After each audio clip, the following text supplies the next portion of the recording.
Ladies and gentlemen, let's get started. This is the program on constitutional government, and we have a special program today of two guests. They've been here before, and they were so good that we had to invite them back. One is Glenn Loury, who's an economist. He's the Morton Stoltz Professor of Social Sciences and Professor of Economics at Brown University.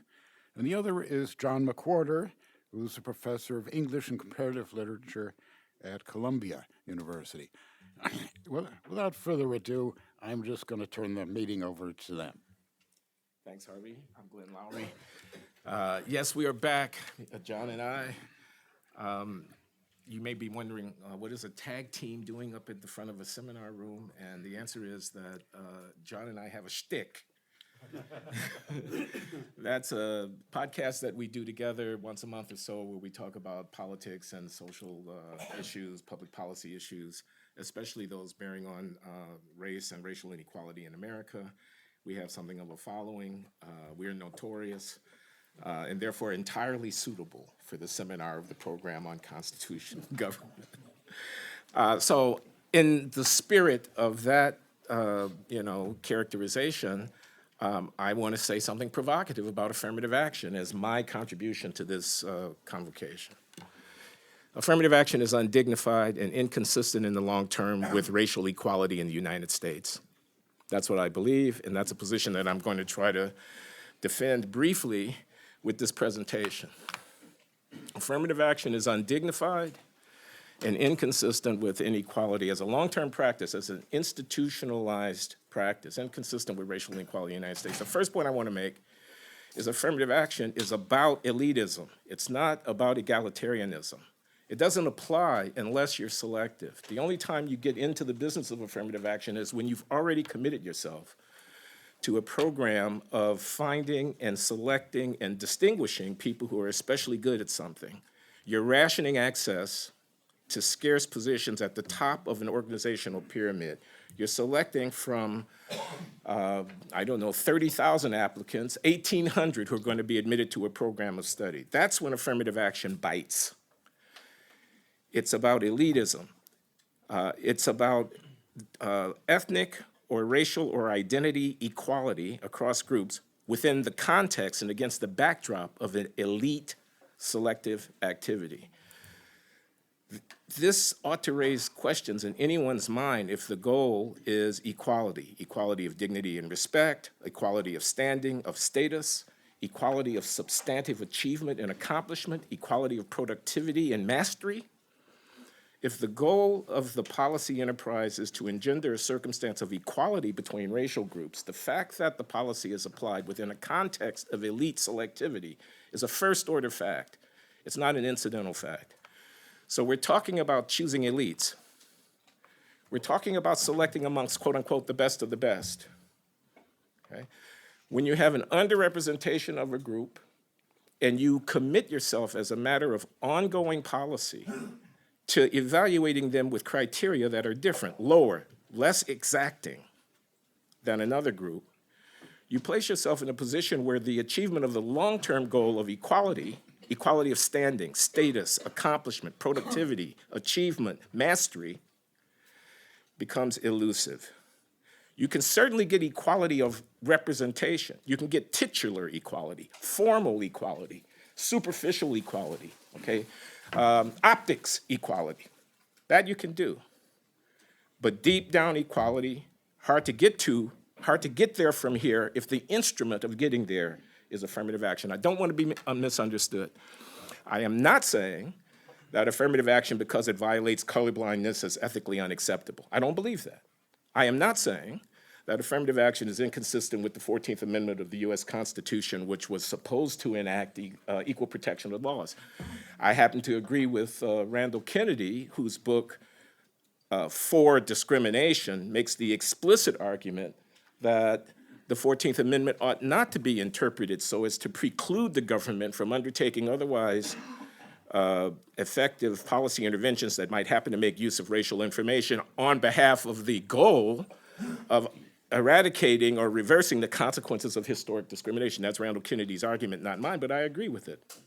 Acknowledge that affirmative action is discrimination, but don't find that it's discrimination precluded by the 14th Amendment. That would be my personal opinion. So when I say it's not consistent with equality, I am not making those arguments. On the other hand, I am saying that if I'm selecting people for a program of study that's elite and selective, let's say it's a graduate program in economics where we employ technical argument and where we are getting applicants from all over the world, and where we're selecting from the right tail of the distribution of indicators of performance and accomplishment, like the graduate record examination or whatever.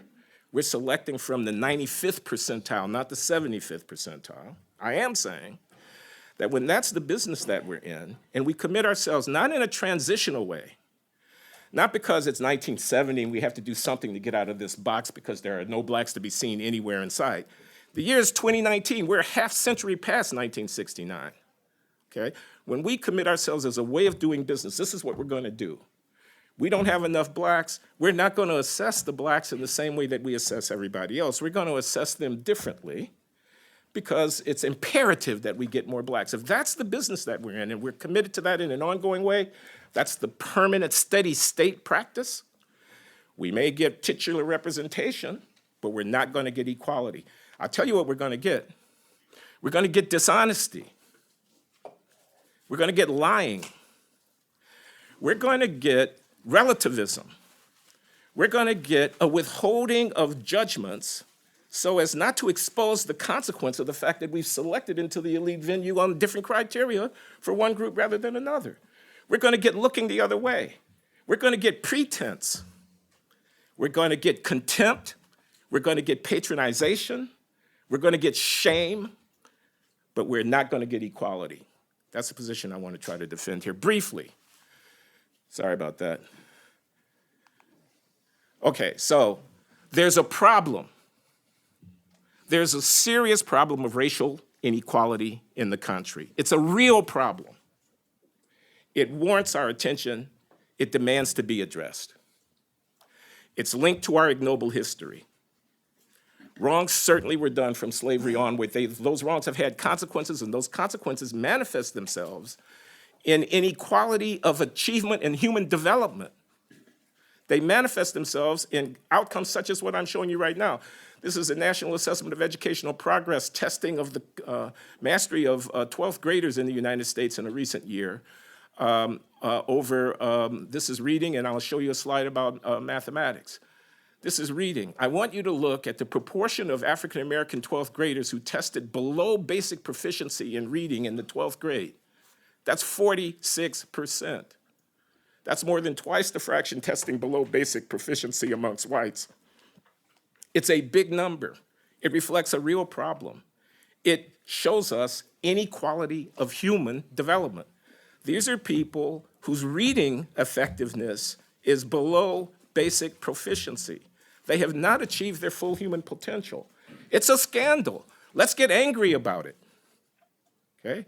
It warrants to be addressed. Affirmative action has nothing to do with addressing this phenomenon.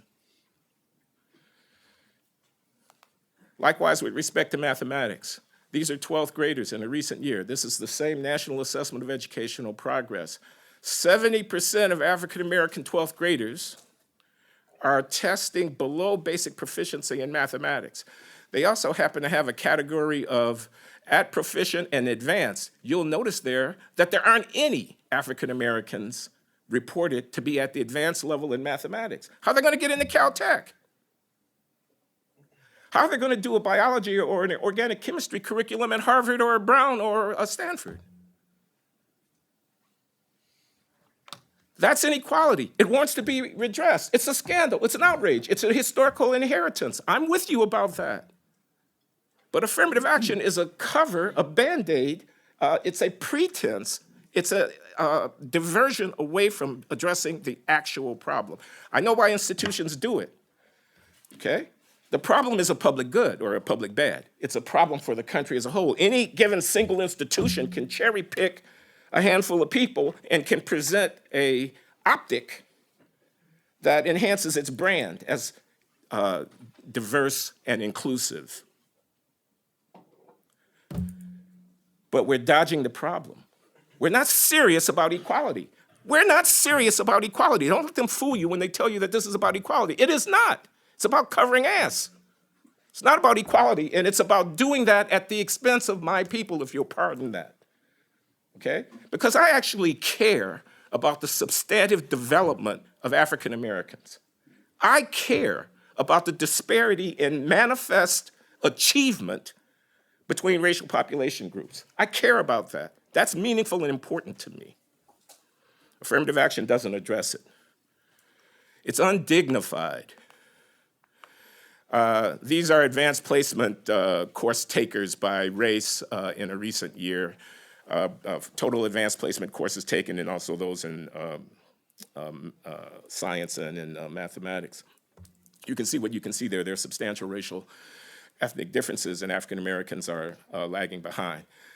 This is a separate issue about school discipline and suspension rates. 19% plus of African American males in a recent year indicated that they had been suspended for school for misbehavior. That number is unbelievably large. Now, what does a certain cast of mind do in the face of a racial disparity of that magnitude in suspension rates?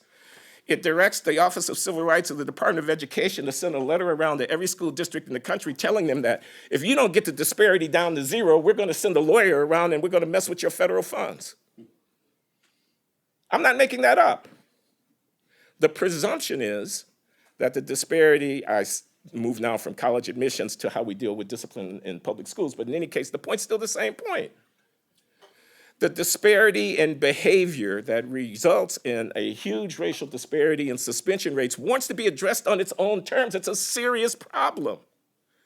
To cover that with a civil rights narrative, as if every school district that suspends a Black kid is beset by counselors and principals and school teachers who are just looking for an excuse to kick a Black kid out of school, when we know that 5 years later, the arrest rates and criminal victimization rates of this very same population are off the charts.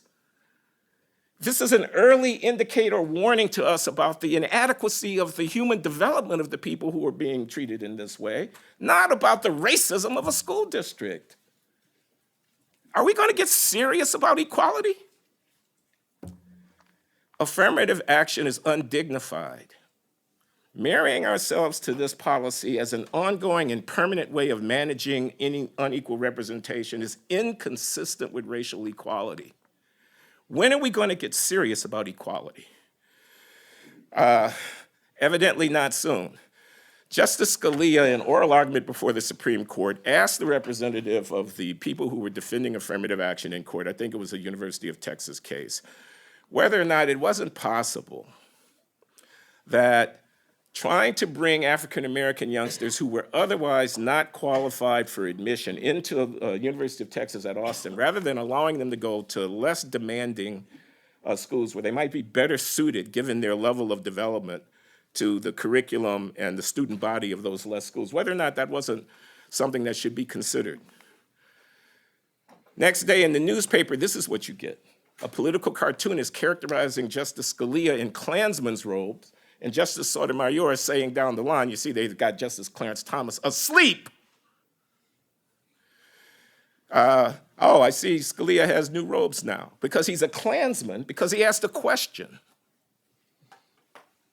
He asked the question that is captured by a serious scientific line of inquiry. Is there a trade-off when you practice affirmative action between the quality of the institution that a given student might be assigned to on the one hand, and the extent to which that student is well suited in terms of their own individual development to prosper at that institution? It's called the quality fit trade-off. Because you see, affirmative action is not operating everywhere. Affirmative action is a policy for elite institutions.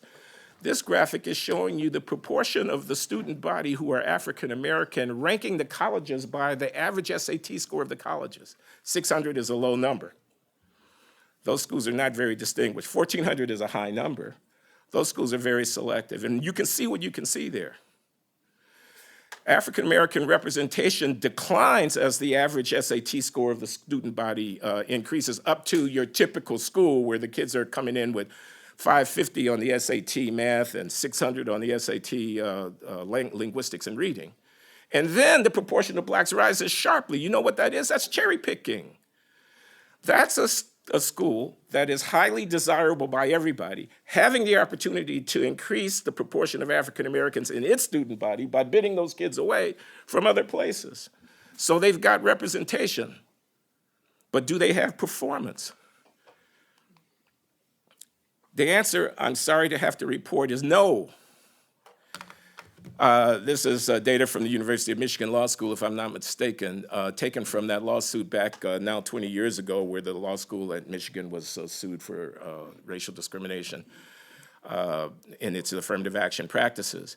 And the dashed lines there are the distribution of academic indices of students who were admitted to the University of Michigan Law School in a given year. I think it's 1999. The light dashed line are blacks. The heavy dashed line are whites. Those distributions barely overlap. 0 is the mean of all of the applicants. It's a standard deviation units index. I ask you the following question. Can it possibly be true that it doesn't matter after admission that students coming into the institution are presenting academic credentials in the bottom decile or 2 of the overall student body? Because the average black student, look at the peak of that light dashed line. That's the average admitted black student. He's way in the left tail of the distribution of the average admitted white student. Does it not matter? I don't believe for a minute that it doesn't matter. Otherwise, we wouldn't use the LSAT and the college grades to discriminate among students that we're going to admit within racial groups. Do you see my point? My point is that if I ask which blacks to admit, I'm going to find the ones with the highest scores because I think those are the ones who are likely to prosper the most in my institution.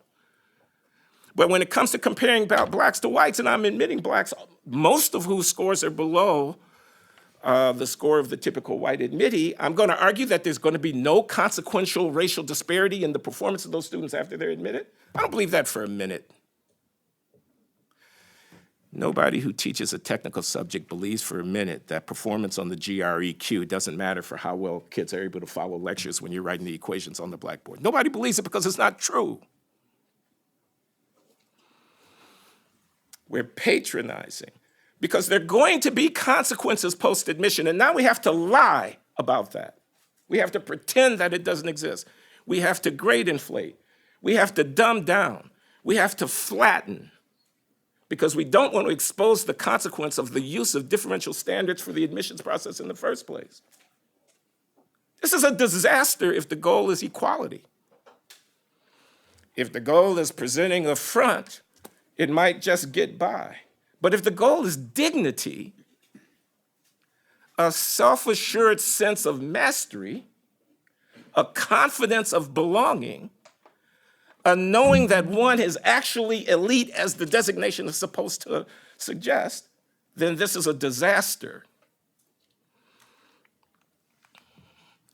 I'll just say a few more things. I'm at Harvard. It seems wrong to talk about affirmative action and not call your attention to some of the data that are now publicly available in virtue of the discovery process and the lawsuit that, as everybody in this room knows, has been progressing in the local federal district court.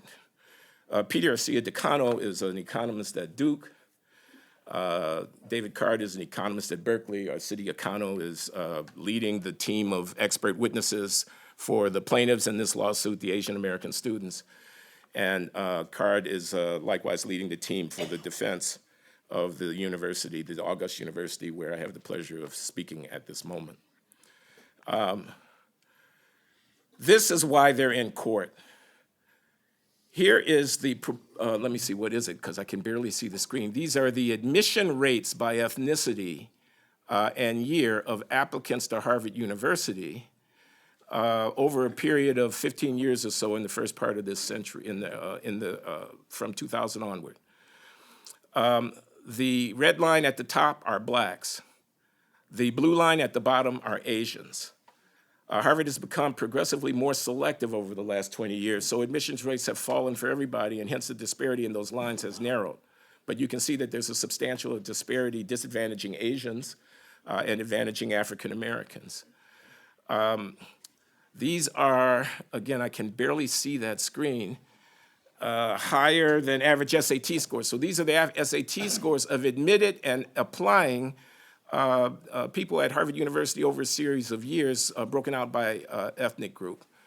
The top line up there is the SAT scores of admitted Asians.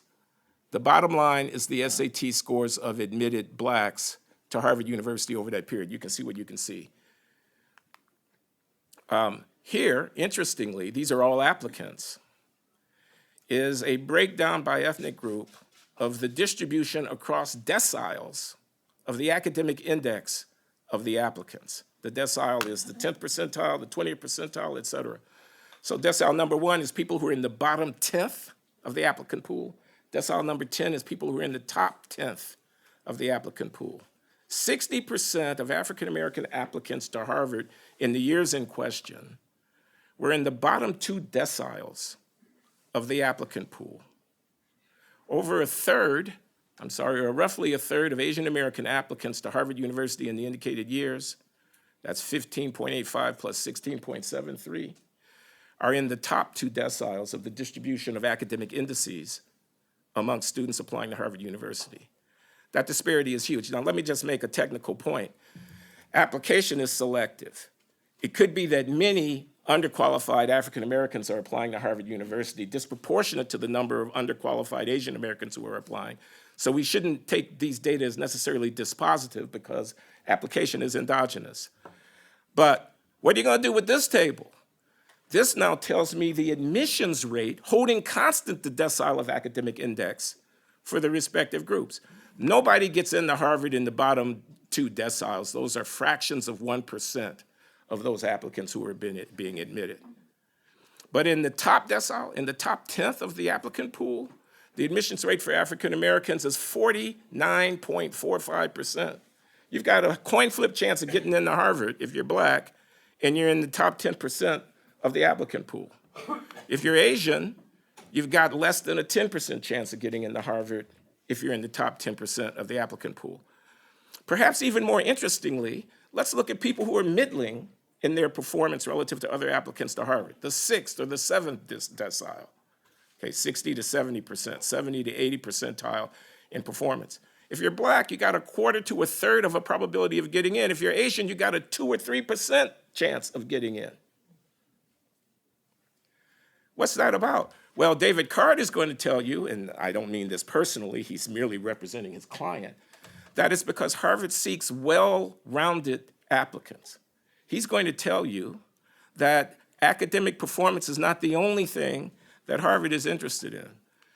He's going to observe, this is David Card's brief, I've just taken a table out of it, that Harvard could easily fill up that dashed horizontal line is the number of people admitted in a recent year to Harvard. Those blue bars are the number of applicants exhibiting various qualities in their application, like perfect SAT writing scores or whatever. You could easily fill up the class with applicants with perfect SAT math scores, says David Card, if that's all that Harvard were interested in. I get that. The thing that I don't get and I don't understand is that if Harvard is interested in well-rounded individuals, how does it happen that well-roundedness happens to correlate with blackness positively and with Asianness negatively? I should have thought that was a racist presupposition. If academic index is so important, how come I don't see African Americans with low academic indices being admitted at the expense of African Americans with high academic indices? I don't see that. Okay, so I'm going to stop because I've gone on long enough.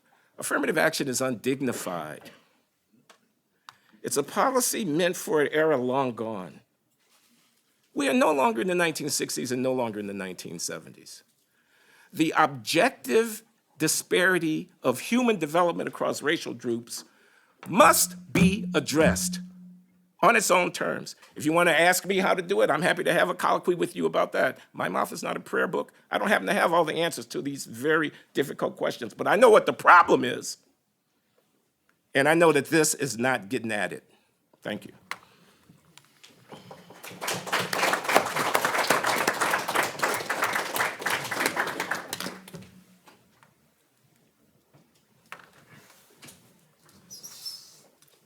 all of that is true. Thanks, John.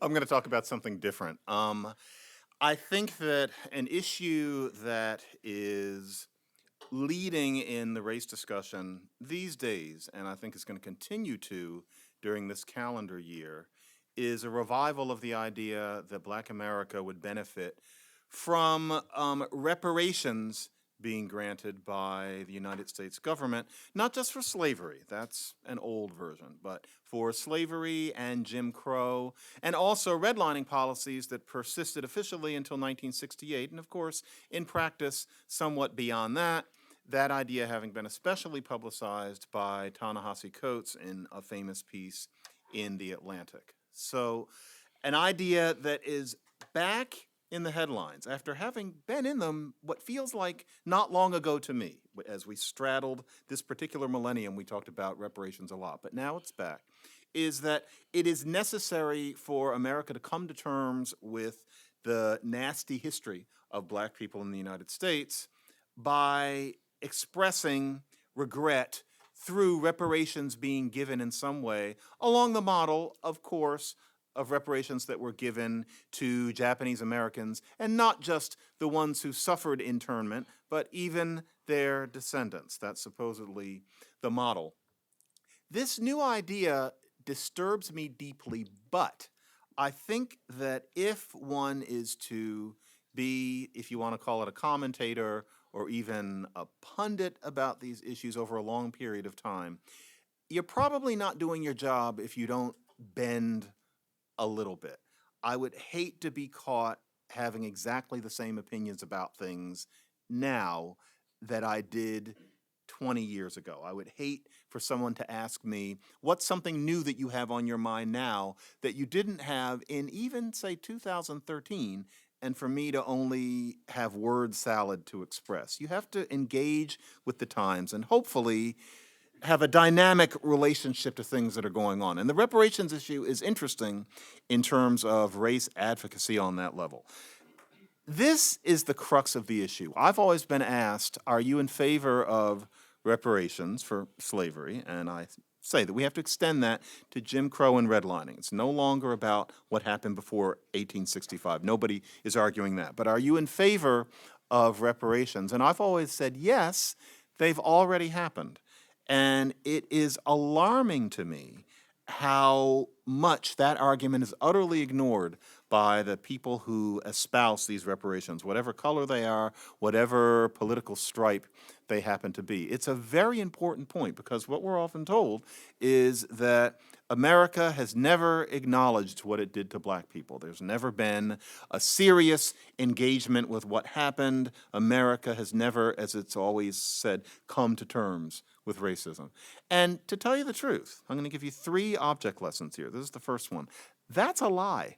That common canard among the punditocracy, among people with Ph.D.s, is a canard. It's a lie. America has acknowledged these things in a great many ways. It's just that in the semantic sense, these things weren't called reparations. That wasn't the label that was applied.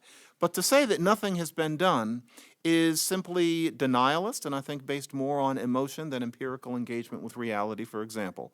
Affirmative action itself is reparations. That's what it was for.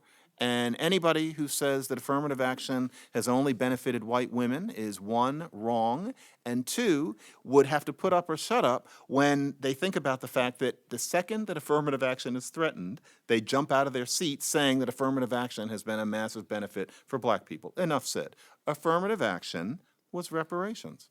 In the late 1960s, and this is a chapter that I wish Spike Lee would make a movie about, but I doubt that he will.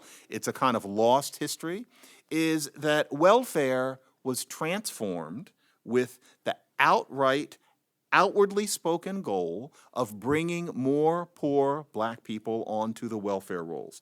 The idea there was constructive in its intent. It was spearheaded at first in New York City by Marxists, and I do not mean Marxist as a slur. The idea being to help bring down the government by having so many poor people on the rolls that the financial system was destroyed. That was an idea that I can see having made sense at the time.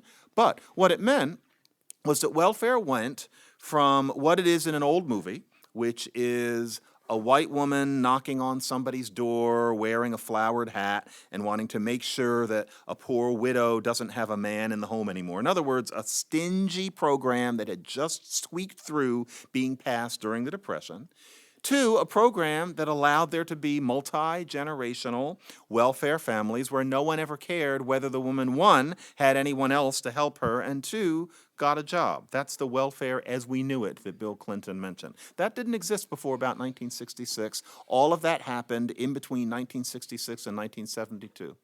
That was reparations. Nobody used the word, but if you read the advocacy that was behind that, all of that was to help redress what had been done to black people in the country until then, and fears that the automation economy was not going to allow black people to redress all of those problems themselves. All of this was just down in black and white. I'm not giving you opinion. I'm giving you fact as simple as the fact that there's a carpet on this floor. That was reparations. Reparations is something like the dullest thing in the world. I mean, your eyes roll back in your head at the mention of it, but it was reparations. The Community Reinvestment Act of 1977, sponsored by the late Senator William Proxmire. What the hell was that? Well, the idea was to get banks to invest in inner city communities, and they didn't mean white ones, they meant black ones. The idea being to revitalize communities that already were going away, that nobody wanted to see them go. So it wasn't that America wasn't acknowledging what was going on in black inner cities, because there was the Community Reinvestment Act, which was spearheaded by, put through by, and for a very long time enforced by very white people. That happened. You can't make a movie about the Community Reinvestment Act of 1977, but it was reparations. The scholarships that are now ordinary for black people to use are reparations. One could go on. So I've always thought, yeah, there need to be reparations for something that happened to black people, and they happened starting in the late 60s and creating a reality that we know now. The idea that we need America to apologize again strikes me as curious in that way, and there is virtually no engagement with that argument, none. You will never hear anybody even respond to it. It's always as if no one's ever paid any attention to the plight of black Americans who wasn't, some sort of black radical preaching to a very small choir. It's simply not true. It's a lie. So there's an extent to which our punditocracy lies to us about these things, and I don't mean only the black punditocracy. Okay, that's object lesson one. Here's the second one.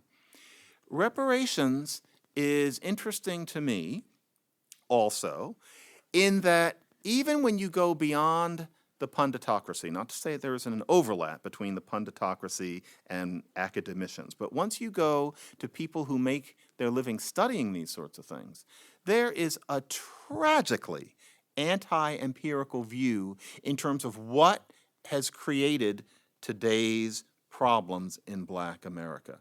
So the idea is that slavery, Jim Crow, and then redlining are directly responsible for anything that you see that ails black people proportionately more than other people. That's simply not true. And it is bemusing to me to see people who are trained to engage complexity, who, as people with higher degrees in fields like history, economics, sociology, and political science, know how complex history is. The first thing you learn is that history is not just about great men. Okay. Then you learn that there's the butterfly flapping effect, that some small thing ended up creating something much larger, and if that small thing hadn't happened, then today would be different. This is the soul of having a command of historical analysis beyond the level of a fifth grader, but when it comes to race history, it's simply that because people only could live in shabby communities, because you couldn't get a job as a lawyer except at a black law firm, and because your great-great-great-great-grandfather worked without wages on a plantation, that's why teenage boys who are black are killing each other over nothing in Chicago in the hundreds every summer. That's why. That's simply not thinking. That doesn't mean that the people in question aren't intelligent. It's that we're trained to suppose that when you think about race in this country, you're supposed to suspend your higher reasoning in favor of what anybody from the Middle Ages would recognize directly as mysticism. And so, for example, what actually does create a lot of the ills in the black community today? Well, it's a relatively complicated story. And so, for example, if in the 1960s there is an unprecedented change in ideology about how a group is to get ahead, if something really wonderful happens, which is that the ruling class actually develops such a sense of guilt about what has happened in the past, that you have something as unprecedented as a civil rights bill that actually works, as opposed to the many before 1964 that have been passed that really have no teeth. A civil rights bill that actually works, something like that happens, that was a miracle. It was partly because of something as chancy, talk about the butterfly wing, as the fact that immigration was so restricted in the United States between 1924 and 1965 that for about 40 years you could see there being a simplified opposition between white and black. The new wave of immigrants hadn't come in yet, and Latinos were barely thought of in a national sense. So white and black. There was the invention of television. There was the Cold War and how embarrassing what was going on in the South looked to people on the other side of the world, especially with the invention of television. A bunch of things happened to come together and created a miracle, which was that suddenly you had these laws. Did they make things perfect? No, but since when did anything ever make anything perfect? Still, the Civil Rights Act of 1964, the Voting Rights Act of 1965, imagine that in any country anywhere until then. And then, less heralded, but because it's less dramatic, but the Fair Housing Act of 1968 that officially outlaws redlining. These are massive things.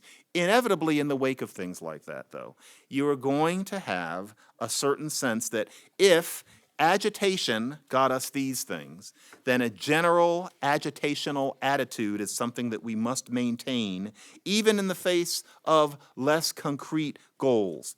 That new attitude, the dashiki politics that arose in the wake of all of this, is something that you just stick with, perhaps as a badge of being what we would now call a woke black person. That new, what used to be called militant attitude, the idea that you were going to be confrontational simply for the sake of confrontation. That's not to say that no racism existed, but we all know what kind of excess I'm talking about. That particular kind of attitude can transform among many people a sense of what it means to be a black person. It creates a whole change in community norms. Nobody puts anything in skywriting. These things aren't explicitly taught, but it's in roughly 1966 that black kids start telling one another, for example, that to do well in school is to be white. Very complex cocktail behind that too, but part of it was the new mood. There are moods in history. Often you say this, and people who are expert on black history say, well, you have to define what that means, and they don't seem to understand how that would play a part. But of course, moods in this way are standard explanations of all sorts of things that have happened in, for example, the West since the mid-17th century. Why would it all of a sudden be inapplicable to people just because they're the descendants of Africans during the late 20th century? Everybody knows what that mood was. So the mood had an awful lot to do with what happened. Welfare reform was a wonderful thing in that it meant that a black woman who didn't have an education didn't have to be a maid. But it had unpleasant after effects in that it made it possible to have children and for men not to have to help take care of them. That was a bad part of this legislation. It made it possible to be on welfare longer than you used to be able to be on it, with nobody caring whether you got job training. That transformed black communities. Nobody could have foreseen it in 1966. Nevertheless, it transformed black communities. If you see a picture of a ghetto in 1930, very, very few people in the picture are living on the dole. If you look at that same picture in 1975, in many neighborhoods, most people were. That wasn't black people's fault. It was the fault of people who had certain intentions in the 60s, and like all of us, can't see in front of them what's going to happen in the future. Nevertheless, that was the cause. So, black history is complicated, just like the history of all people is complicated.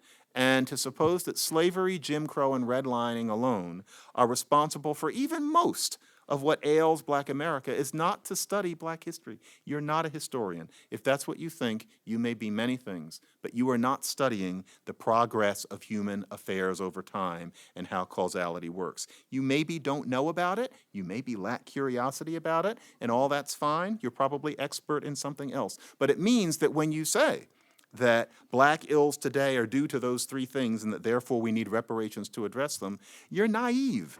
Or if you have a Ph.D., you are subconsciously taking an ideological stance that you associate with being a woke member of your race or a fellow traveler of that race, as opposed to using the more empirical, more complexity acknowledging standards that you use when thinking about anything else, including where you're going to send your children to camp, how you're going to do your taxes, everything except black issues. It won't do. So, object lesson 1 is that the punditocracy lies to us. Object lesson 2 is that academics on this subject often suspend their intelligence in how they analyze how black social history has worked. And then object lesson 3, and this is something where I would really like to see this discussed openly, because I think that we need to learn to understand the difference between political engagement and issues of identity, because they're very different things and they require very different responses. And that is this. I said that a person ought to be open to changing their views on things. And the new idea about reparations, why is my voice cracking like I'm on an old radio show playing a teenager? I'm going to take a sip of water. Remember the Marco Rubio moment? So here's my real voice. You have to always be open to change. And the new idea about reparations is that we are to acknowledge wealth disparities that are created by slavery, Jim Crow, and redlining, and that anybody who qualifies as black, and we'll leave aside how tricky that would be, there are people with smart answers to it.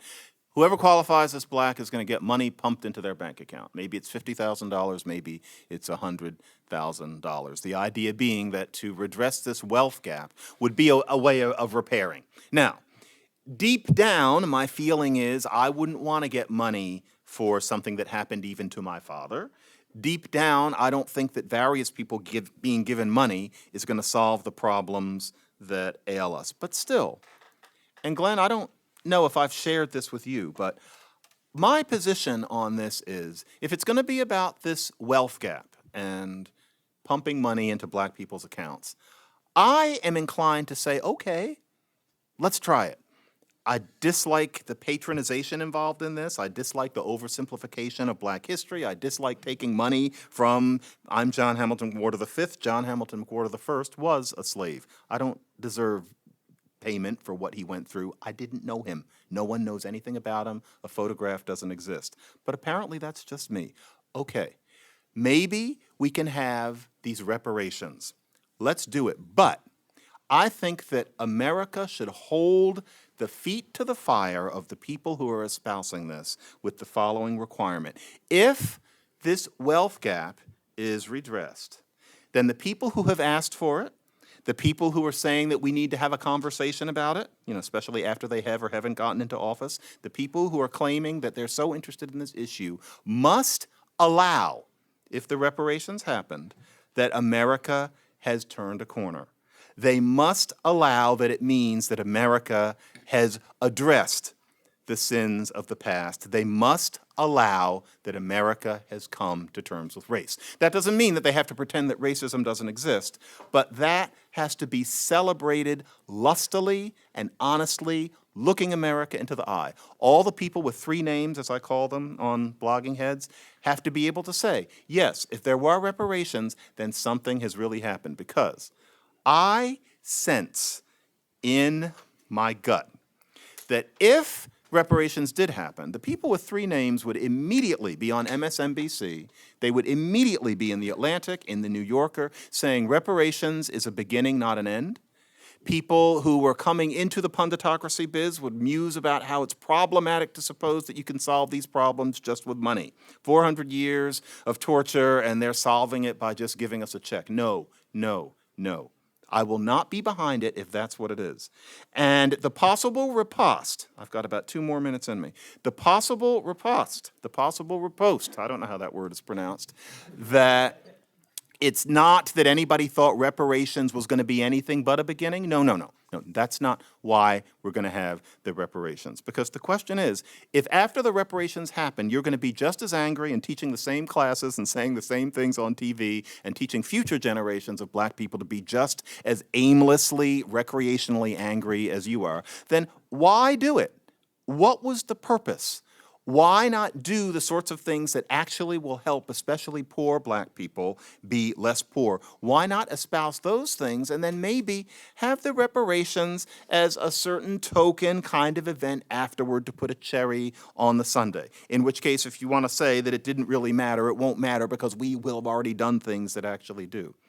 Now, this is why I call this an object lesson, because I think that if we actually put it to the people in question to be able to look us all in the eye and say that reparations meant that America had finally done this thing called coming to terms with racism, I think we would watch extreme discomfort. There would be lots of word salad. There would be lots of buts. There would be lots of so many footnotes that they might as well not have pretended to agree.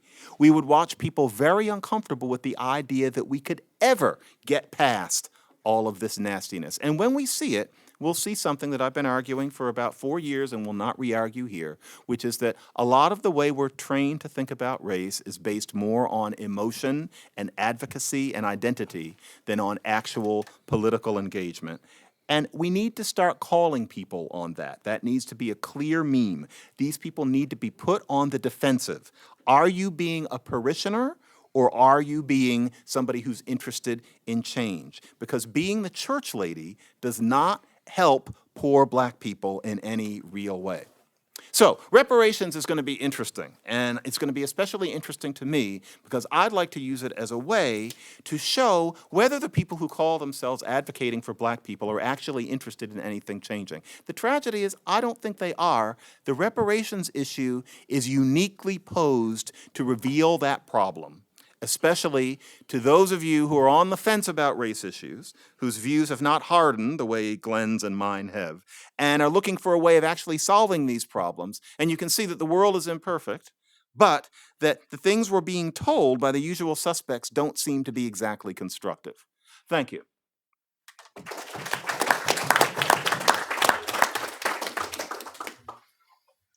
Do you want to talk to each other, or shall we Well, just turn to questions?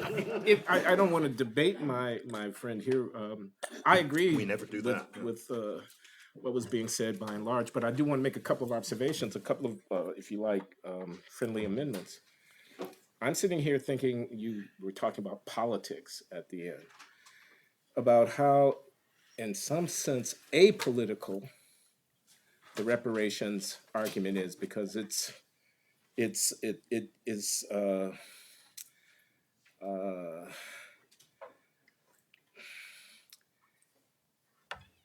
It's transactional and not relational, is what I'm trying to say. It's commodifying something that really ought not to be packaged up and placed on the table in a quid pro quo. This should be an open-ended commitment, the commitment to redressing the inequality consequences of an ignoble past should be open-ended. It pits one group of Americans against another across a bargaining table when we ought to all be in this together.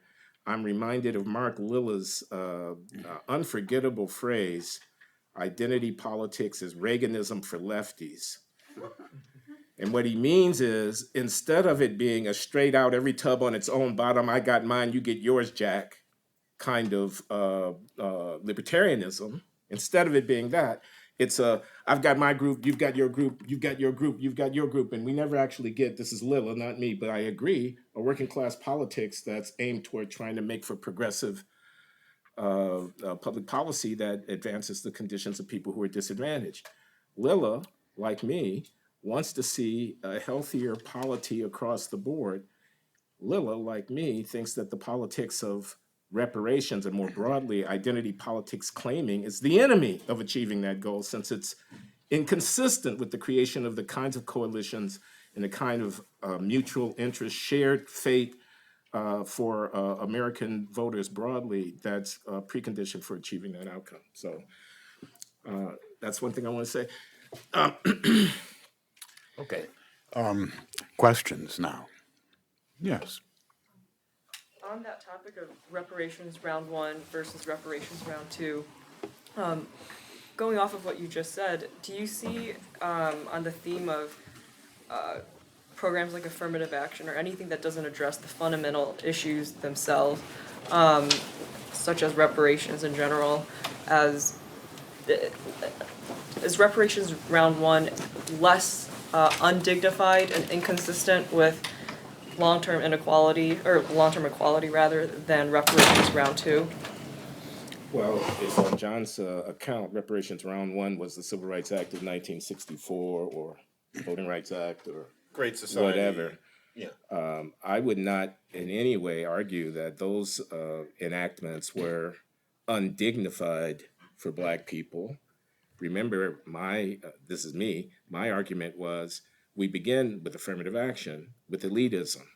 We begin with stratification. That's the foundational precondition for even having the question come up. Status has already been differentiated.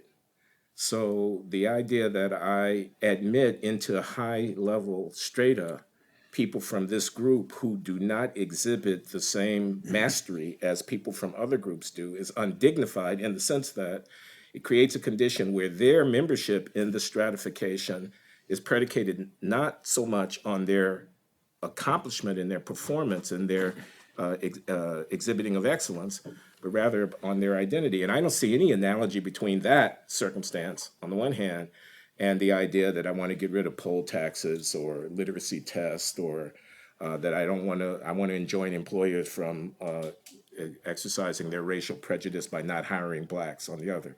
Am I being responsive to you?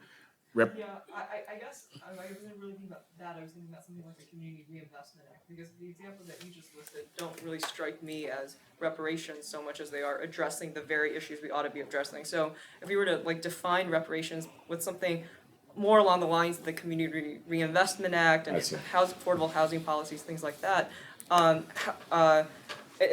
what I heard in the second half, there's a difference between, reparations round one, CRA, versus this new wave, round two of reparations. And I was trying to connect that to the first half, which is the idea that there's something undignified about it. And I was curious what you think about whether something like the Community Reinvestment Act is, less or more undignified, equal to, what we're currently seeing.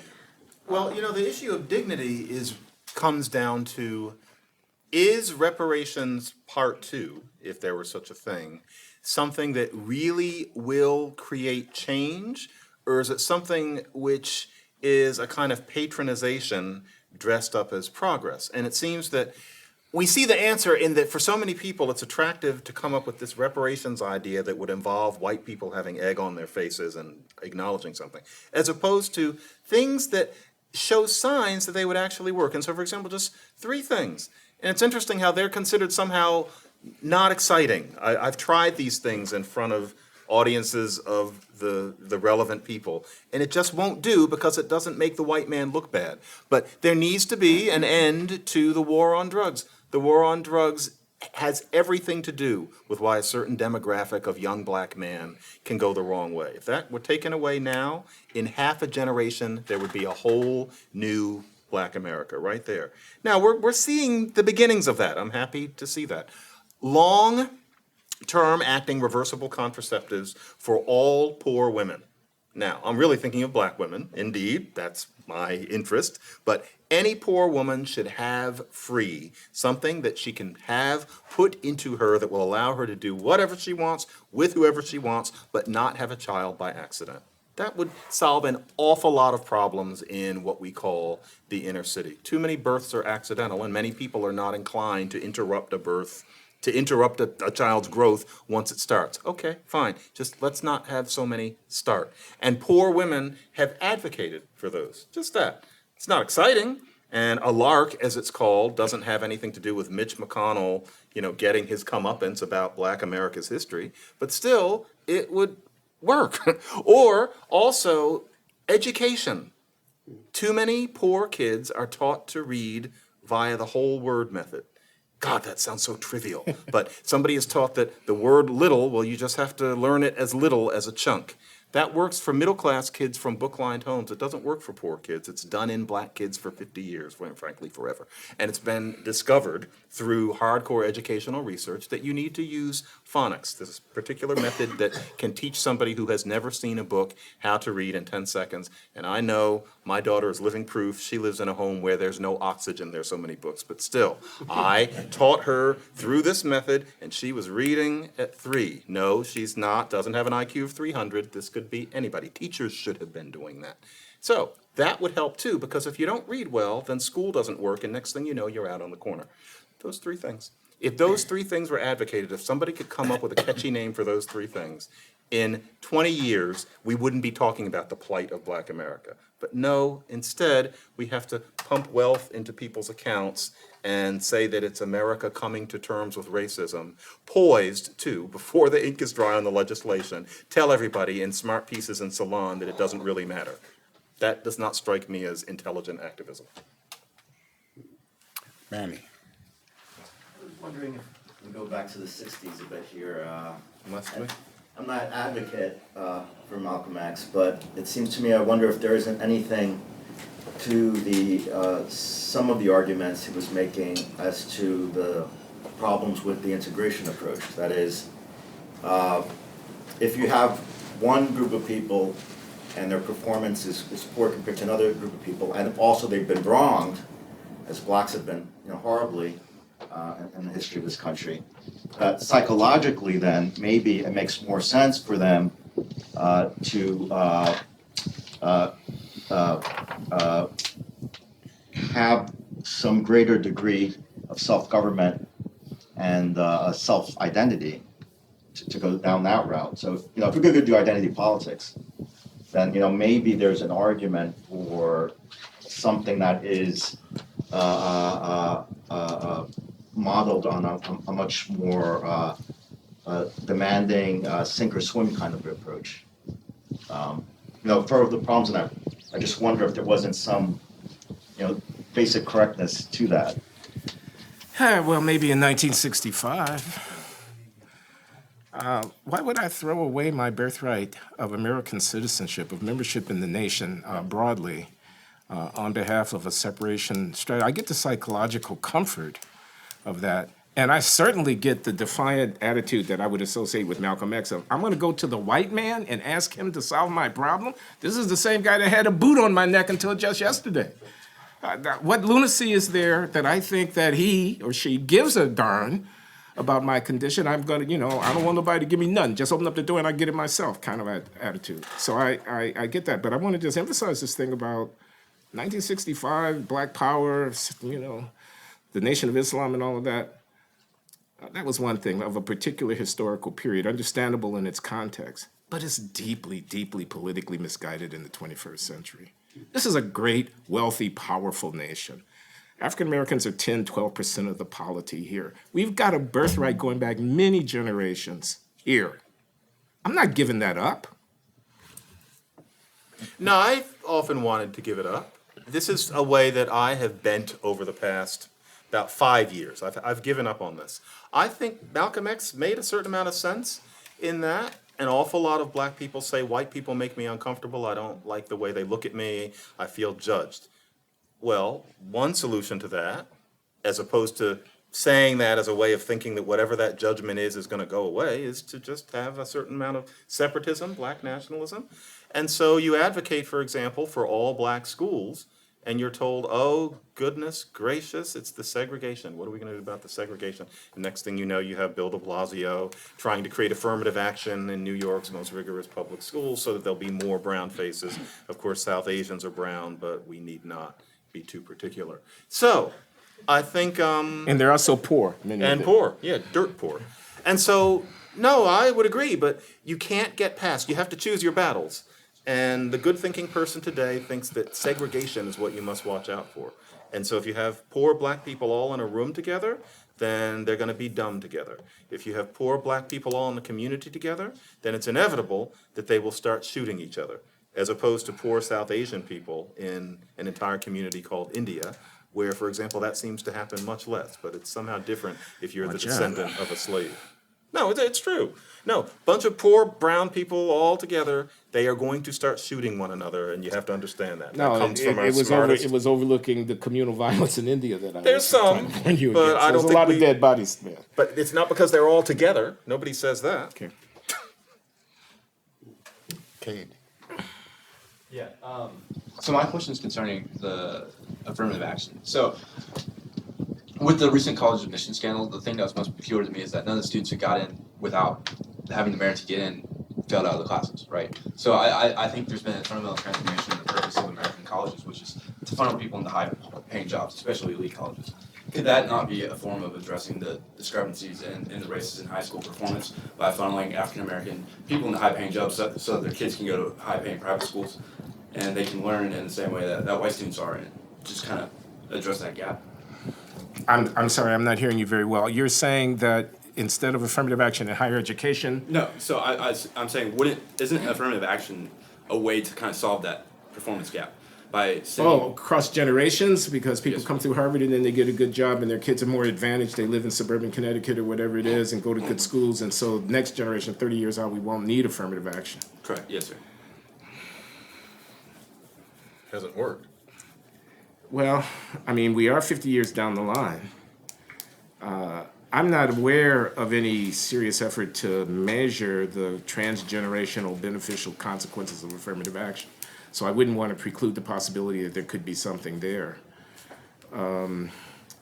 I do know that, I think, for example, of the study that Bill Bowen and Derek Bach put out, it's now 20 years old, The Shape of the River, where they very carefully followed longitudinal sample of college matriculants, some of whom benefited from affirmative action at universities like Harvard and Princeton.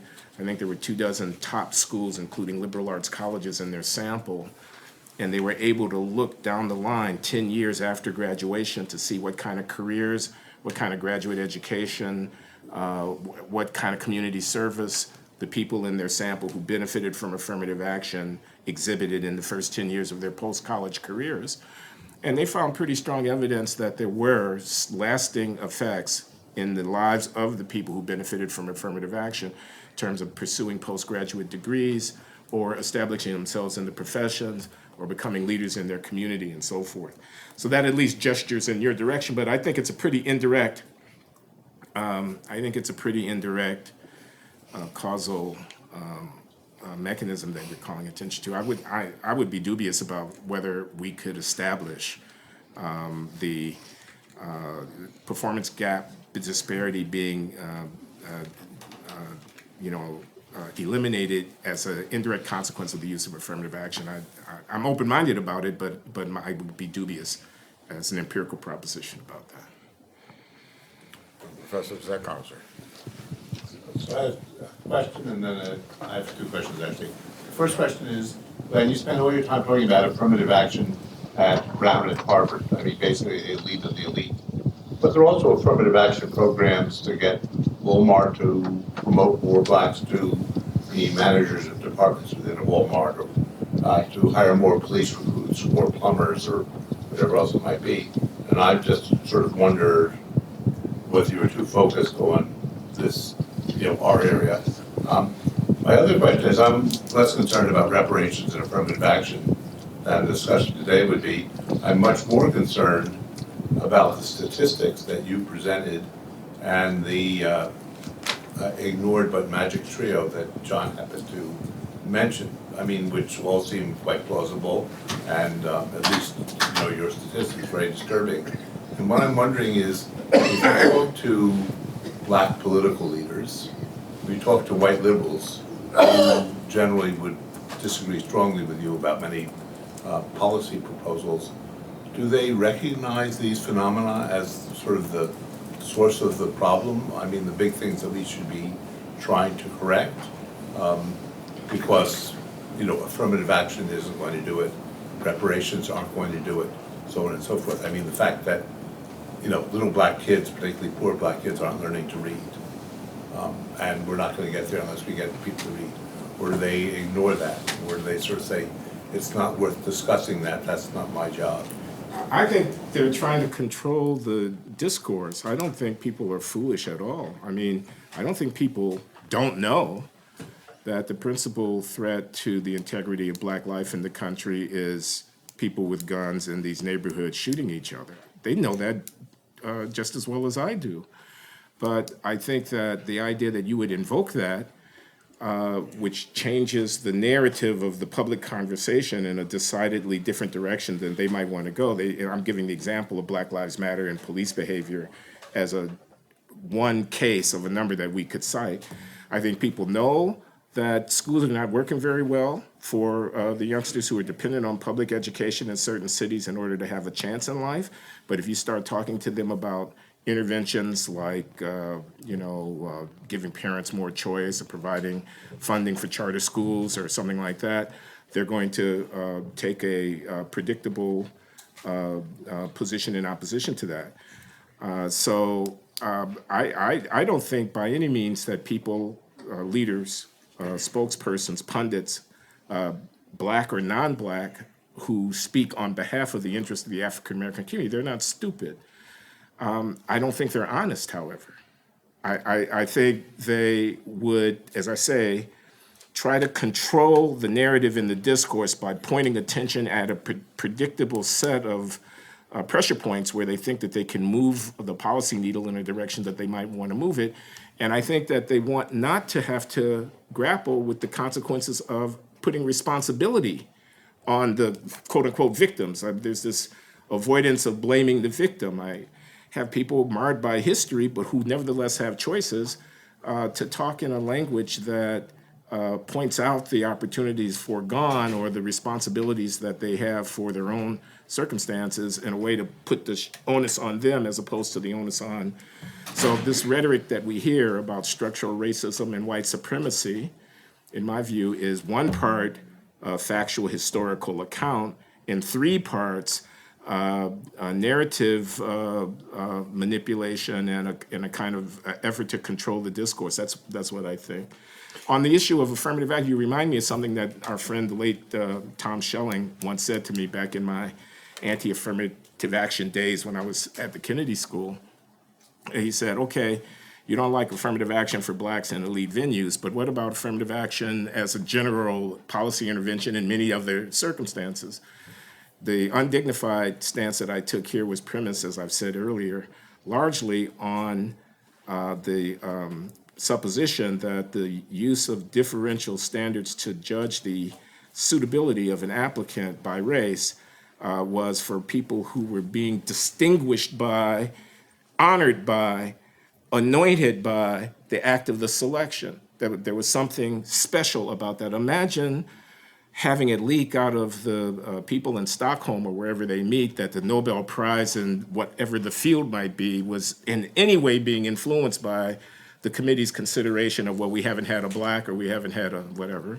This would be horrible. This would undermine the very meaning of the distinction. That's the sense in which I'm trying to say at a place like this, that institutionalizing racial differential treatment is inconsistent with allowing people to earn for themselves the honors that are being valued. I don't think the same would be true of a line manager at Walmart or something like that. And my particular objection, there could be other objections. It could be an objection that a lot of people want that job, and why are you giving it to a black guy just because he's black? Kind of objection, which I eschewed at the outset when I made my remarks. But my particular objection, I don't think would apply so much in that context. I want to add a little something. I know what you mean I don't want to put words in your mouth, but the idea that why are we talking so much about, a few hundred black students that get into a certain few schools? How much does that really matter? But I think there's a human cost that it's easy to miss. And so, for example, I'm a father. I have 2 daughters.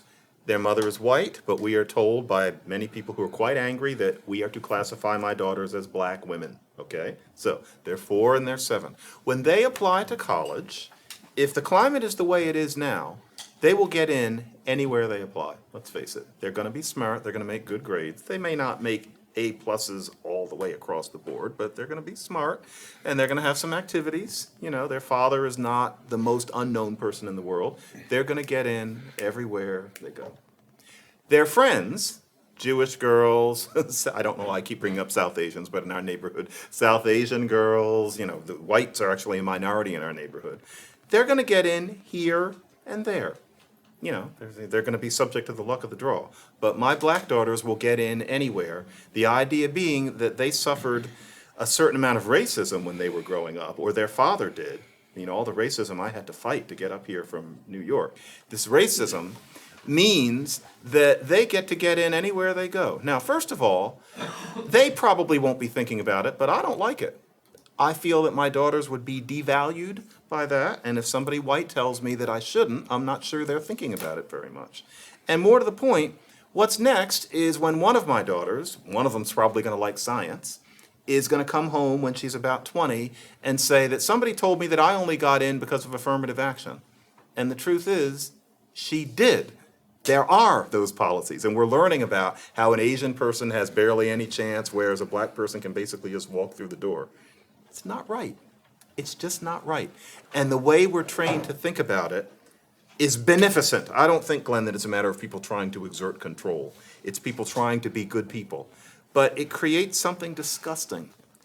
And I don't think many white people, no offense, are in a position to think about how that really feels from the inside. Or even myself. Every second thing that I'm given is partly because of the color of my skin. That'll be the way it is until I am dead. Now, there are worse problems. I live a better life than most people on earth. But still, if somebody says, we are giving you this, I always have to think, was I that good? And then I think about 5 or 6 people before, and then I have to decide whether or not I'm going to accept it, especially if I'm asked to speak somewhere and not about race, but about language. Sometimes it's a little suspicious why I've been asked to talk about Walt Whitman or something like that. And yeah. Now, there are worse problems, but that's what affirmative action does. I will never know whether I'm good. Boo-hoo. But still, that is what this late 20th century culture has created. So it's just something to keep in mind. Yeah, Harvey. You actually got to a point I was going to ask about. Let me start before that. Why is it that the views that you have both articulately presented today are such a minority viewpoint among the intellectual community, amongst black leadership, and I would think especially among high black achievers? If a black doctor is at Mass General Hospital and walks into a room, he's got to see it in the face if it's not articulated expressly. Are you here because you're black or because you're good? And I would think that that question would motivate the people who do achieve, the high end, the high tail of the distribution, to be expressing views that you espouse today, and I almost never hear them. So there's really 2 questions. One, the black community, especially the black elite, intellectuals as well as achievers in the professions, and also the intellectual community at the academic level. Now, we won't even get to the political level, but why are these views that you've backed up well with statistics and history and argument, why are these so poorly represented or underrepresented? Yeah, that's a good question. John, you want to say something? I don't think they're as poorly represented as it seems. I think that the culture of academia in particular is one where these views are not welcome. And academics have a way of talking a lot and writing a lot. And so if you're talking about people with Ph.D.s, yes, this kind of view is rare, or there's some people who have views like this but would never express them in public. But my impression is that when you're talking about the general population, these sorts of views are much more common, but you don't hear from the people because they're not writing books, although today social media gives you much more of a sense of such people. Why are they so unwelcome at the highest level? These are people who pride themselves on intellectual endeavors, on inquiry, and going wherever the data and the philosophy leads. Why would these be unwelcome? Not with race. when you're concerned with issues of, it used to be class and then with race. Even back in the 20s, there was a tilt in academia towards what we would now call the left, the idea being that to be a truly enlightened person is to be concerned with systemic injustice, which makes a certain amount of sense. But since the 1960s, there has crystallized a sense among the intelligentsia that, of course, the people in question are not consciously thinking we are going to turn our brains off when it comes to issues having to do with people with pigment in their skin. But the idea is that you show that you're a good person by being on the side of the downtrodden. And to the extent that the facts interfere with that analysis, you want to avoid being considered the moral equivalent of a pedophile, which is where it's gotten to this point. And so you either lie to yourself a little bit, or you just stop looking very closely where things get too inconvenient. But my sense of that these days is that that's mostly here. I don't mean in this room. Go anywhere else, including among many doctors and lawyers. Lawyers, it's different because law school is also infected with this particular cultural meme. But if you talk to doctors, many people will tell you that the way the people with 3 names are telling you to think doesn't make sense to them. But they're not in this room. Those doctors are in the operating room right now. And they don't write books and they don't do podcasts. I don't think it's as bad as I used They may to be think. reluctant also to say what they think. They may think it but not say it. They may suffer from survivor's guilt, you know. They don't want to be cast as someone who has gotten out and now thinks that they're better than everybody There's a lot of else. that too, They survivors. don't want to be called elitist.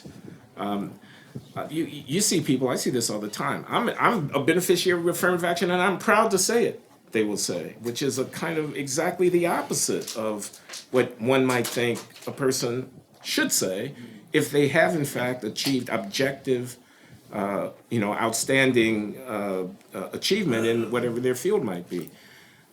Colin Powell, he had this quip. What was it? Something like, they think I'm not good enough to be here. I tell you what, give me the job and I'll hire a psychiatrist to deal with the, psychological burden of having people going around me thinking that I'm not good enough to be here. That was flippant in the extreme because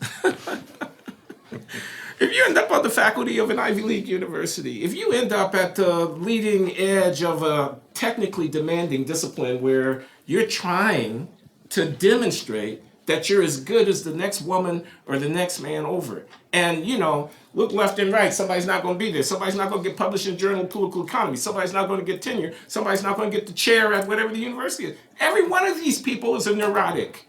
They're all living with the burden of the dreaded question, what have you done for me lately?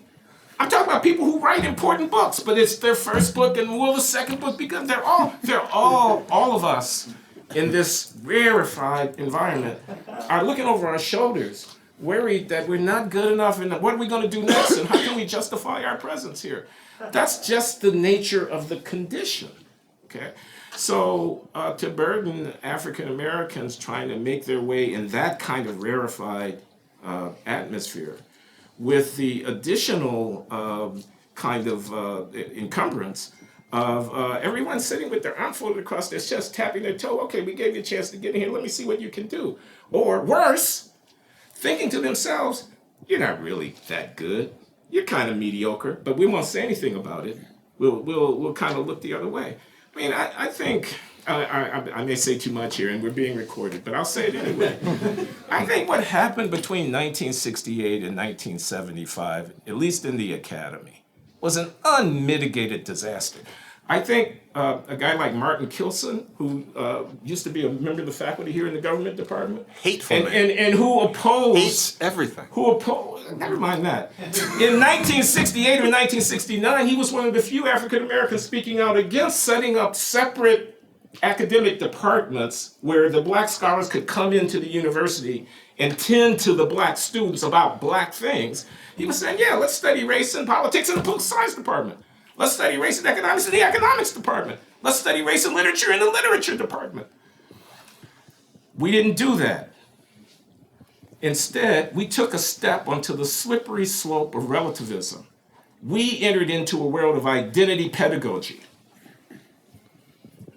of identity epistemology. See what I'm saying? Who can teach a black person, make a black student feel like they're actually learning something? Who can understand the black experience? What a disaster. And avoiding, it's an end run around the difficult conundrum of having to compete and excel at the outer edge of what human achievement. That's where my focus has been here. I'm talking about elite institutions, elite performance, and so forth. So, anyway, I repeat myself, you don't get to equality like that. Something very important also is that affirmative action, there are two ways to think about it. Many people, when they say, I'm a proud beneficiary, think that affirmative action is just a matter of assembling a diverse class after everybody has the same qualifications. That's very common out there. So a lot of people think, well, I had the same grades and scores, and then they decided there needed to be a certain number of black people. A lot of black people very honestly don't know, partly because it's not discussed in the media unless you know where to look, that it is a matter of different expectations. And so many people would listen to what we're saying and say, what do you mean lowered expectations? And genuinely not know. John Hope Franklin, dean of black historians who lived to quite an age, was he was testifying in an affirmative action. It was in 2003. It was in 2003 during the whole Michigan trial. The Grutter-Gratz. And actually, I was told by a white lawyer who was arguing against Michigan that John Hope Franklin, who knew everything in the world, genuinely didn't know that affirmative action in universities was about lowering standards. He really didn't know. And it's kind of easy not to know. And I don't mean because by then he was in his 90s. He had never known. And so often when people say, I'm a beneficiary, and you think, why are you espousing that? It's because they don't know how it really works. And very quickly, one of my doctors is black. And to give you just an anecdote, it's one of the specialty doctors. I had a strange cyst on my arm. And so I had to have it removed. And I went, and he's a black man, carefully shuts the door. And he says, I saw you on TV once. And I want to ask you, who is this Ta-Nehisi Coates, as everybody always says his name? And did you read that book of his? And I said, yeah. And he said, do you agree with? And it turned out that he had views very similar to this. Okay, but, did you really read the book? But hell no. I am never going to read it, but I can talk about it. I can cite passages, and I told that doctor, "Yep, I read it," and we had a whole conversation about it. And he had all these views. He would never have let anybody, even in the office, know. But I don't think he's that atypical. Yeah, he's just you keep it quiet, basically. Yes. Yeah, so I guess my question is a little less about policy and a little more about culture. For example, the single motherhood rate in the black community is 75%. It was 20% back in the 60s. The single greatest predictor of intergenerational poverty and crime is single motherhood rate, and it's increasing in the white community as well. But if we have this kind of discussion, I'm called a racist, and black leaders like Thomas Sowell or Larry Elder are called Oreos or betrayers to the race. How do we kind of change that culture so we can actually have conversations? I don't know. I do. But before you tell them how to do it, it was 20%, 25% when Moynihan is writing the Moynihan Report in 1965, and it's 70% today. That's 65 to today. That's a long way from slavery. So this phenomenon is not a consequence of slavery that you're talking about. It's a consequence of the late 20th century social experience of African Americans.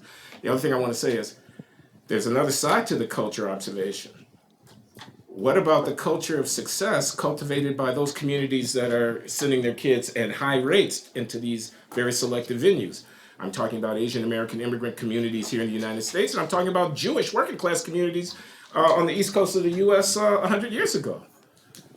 What were the values, practices, attitudes, customs, expectations, institutions associated with success? They obviously vary across population subgroups, and they are relevant to the outcomes that we're considering. I can use it either as a negative, very high incarceration rates, very high single parenthood, etc., or I can use it as a positive. I think culture matters. I think it's very hard to, but people are quite loath. I mean, only a sociologist would argue against the proposition that a 70% out of wedlock birth rate has nothing to do with the social outcomes of the youngsters born in that society. It's a higher wisdom. Forgive me, I'm an engineer, so I'm just looking at the numbers. You know, this is what I mean by you have to move with the times. Because that is becoming a race-neutral problem, it's becoming easier to talk about. And so this whole issue of the LARCs, the contraceptives, say that 20 years ago and you're punishing black women. Say it now and somebody might say you're punishing poor women, but that's not as much of a sting.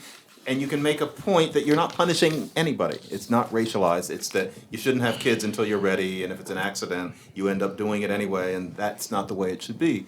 And so, in a way, that's getting easier, I think. Because yes, there are those rates, but now white people are beginning to join them. And so you end up thinking more about hillbilly elegy than about something somebody writes at UPenn. That's how social history actually works. And so I think that conversation is improving. 20 years ago, yes, you're a racist. And it just kind of stopped there. It's improving on that one point because of the disaster that more people are having. Yeah, that's how social history goes. Sir. I got a question. We talk about how affirmative action is a kind of bad thing, which I heard and I do understand it to a degree, but here's a kind of a two-part of that. You also showed a study about how us black people failing reading, writing, all the good stuff. I have my son. He does not go to Boston public school. He goes to the suburbs. And yes, his school is predominantly white. And that's the reason why. All that stuff you put out, and I understand it, why can't we put all those schools into the inner cities? And if that's where you're investing at, so we can get it. And as affirmative action, I'm all for it. I know that I agree with you on some levels, but I want to start out the same and I can finish on my own. I have no problem with that. And if it means my son has to go out to a white school, even though I do want him in an urban school, but the urban schools are, well, urban. You know, I don't see any of these people, pardon our engineer there, building up our schools, say, hey, let's equal out there. My son now knows tennis. You won't get that up here unless you're going to see Serena and company. So, what do you say about that? Both of you. Well, I say that when the NAACP's board was having its meetings in Cincinnati 2 or 3 years ago, and the proposition was before the NAACP board whether or not to endorse the position that the state should cut funding to charter schools. And the board was about to vote in favor of taking the position that the states should cut funding to charter schools in the service of the teachers' unions. Busloads of black parents invaded the hotel where the NAACP board was meeting, mobbed on the 3rd floor, 8th floor, wherever it was that the conference room was, and with protest signs insisted that the NAACP, an advocacy organization for black people, support charter schools. Because you were one of them, literally? Literally? Literally. Okay, so then you know what I'm talking about.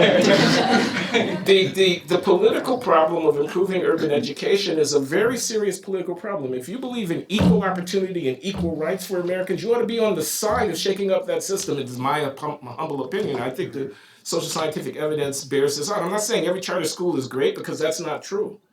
But I am saying that there are a lot of failing public schools where the students would be better served if they had more alternatives.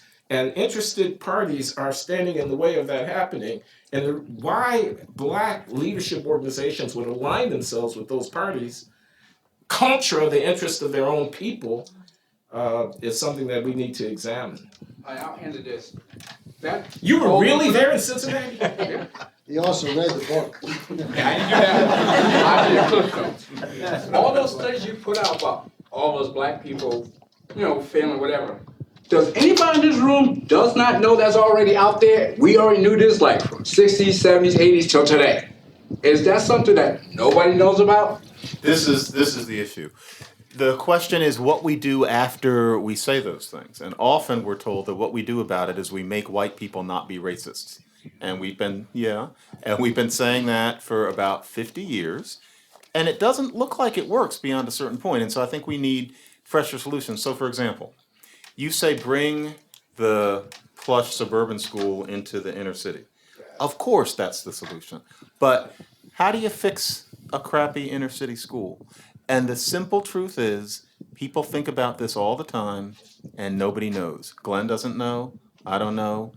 With all due respect, you don't know. If if that school has a nasty culture where nobody's doing their job, and I don't care what color they are, then fixing it, it's just not there. I was at a TEDx once, kind of audition for TED, and there was one person, I'm not going to name who it was because they have best interests of everybody at heart, but they gave a TEDx talk where what they were proposing was that they knew how to turn a school around. This person has had a career working on this sort of thing. I guess 35 years into it. Glenn, you probably know who I mean, but we're not going to say who it is. And he did, I just gave away his gender. He did a TEDx talk, and frankly, he didn't have anything to say because there's no magic bullet on that. We've seen all the things that people try to do. It's not just about funding. And if you think it's about funding, then take a look at things that happened in Jersey City and Kansas City. Just Google school funding and those two. You can pour money into those places, and what you get is just more of the dysfunctionality of that place. So I'm not saying that those aren't real problems, but the solution, we can't say it's a solution, is to bring the suburban school into the city, because we don't know how to do that. Unfortunately, you have to send your kid out to the suburbs, and I'm glad you do. I think I know the person you're talking about, but And let's please if not- you don't want to name his name, Don't put him on it. We put his gender out there, but I know who you're talking about. His name is not Roland Fryer. It's not rolling. No. And Roland Fryer, in the Quarterly Journal of Economics, y'all can look it up, has a major research project that he's completed, intervening in public schools in Houston, Texas.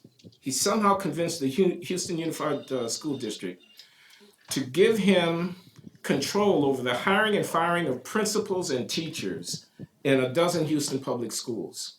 He did a random assignment kind of controlled experiment that extended over several years, in which he imported into the schools over which he had control the model of the KIPP Academies, Knowledge as Power Program Charter School Network. Very high standards for teachers, very high standards for principals, very high expectations for students, intensive tutoring, longer school day, frequent examination of students to measure their progress during the course of the year, and other characteristics that are described in the research paper that I'm calling attention to.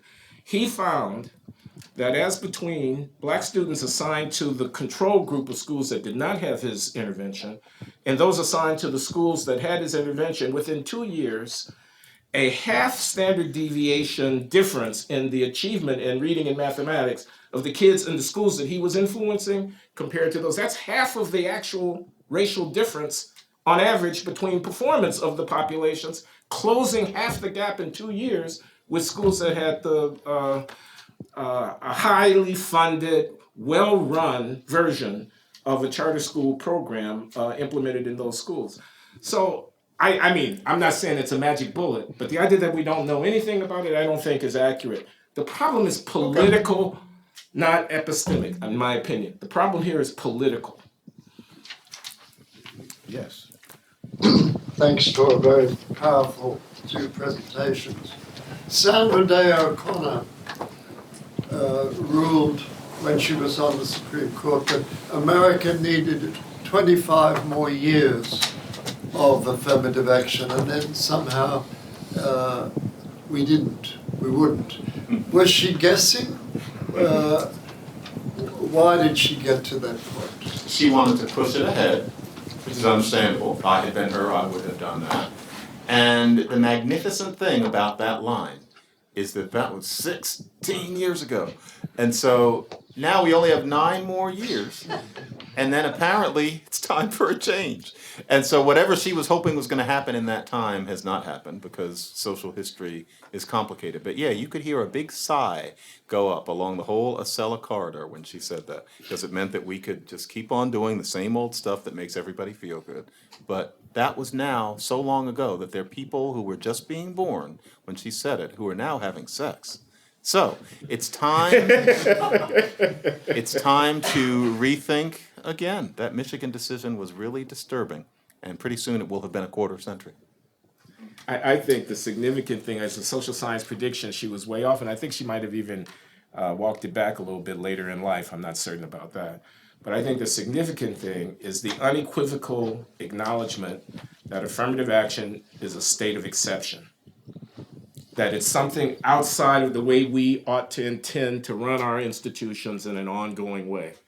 She's willing to tolerate it for a season, but not as a way of life. So 25 years, 30 years, you can argue about that. But the principle that this is a state of exception, taking us outside the ambit of where we ought to be trying to conduct our political and public affairs, is what I think the important legacy of Sandra Day O'Connor's stance is. Derek. Yeah, thank you so much for the talk. My question is really just, I'm wondering if you have any thoughts about why the reparations debate is coming up again right now.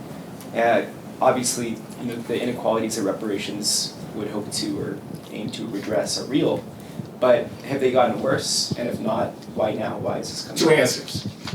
South Carolina Democratic primary 2020 and Al Sharpton. What is Al? You want me to elect? He's got this dog and pony show going on at at his National. organization where all the candidates have to come through and give a speech. Oh, is that a and then thing? they have to kiss his ring. They have to genuflect. Otherwise, they won't have his support. And it's just identity politics, pure and simple. And the tone deafness of it astounds me. If I'm Donald Trump, I'm praying that every candidate goes on the record in favor of reparations so that I can run against that. Bill Clinton would never, okay, maybe I should just stop. I don't think you can dispute that Bill Clinton is a savvy politician.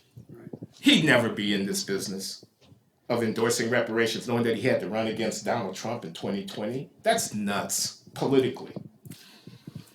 I think that you have to be careful with language too, because just like if you say something like, do you have the time? The person isn't supposed to just say yes. It's understood that you're supposed to give them the time. If you say, we need to have a conversation about race in this country, as many people will say, we have it daily, every day.